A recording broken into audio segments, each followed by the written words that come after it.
பொய்கையனும் நீர் மகளும் பூவாடை போர்த்திருந்தாள்.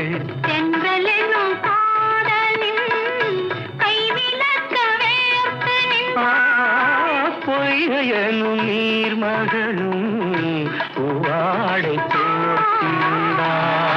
தென்றலெனும் காதலனில் கைவிளக்க வேர்த்து நின்றாள்.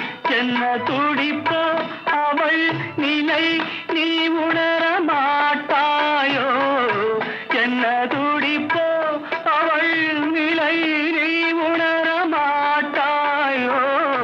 அந்த நிலையில் அந்த சுகத்தை நான் உணர காட்டாயோ? ஆயிரம் இலவேவா, ஓர் ஆயிரம் இலவேவா.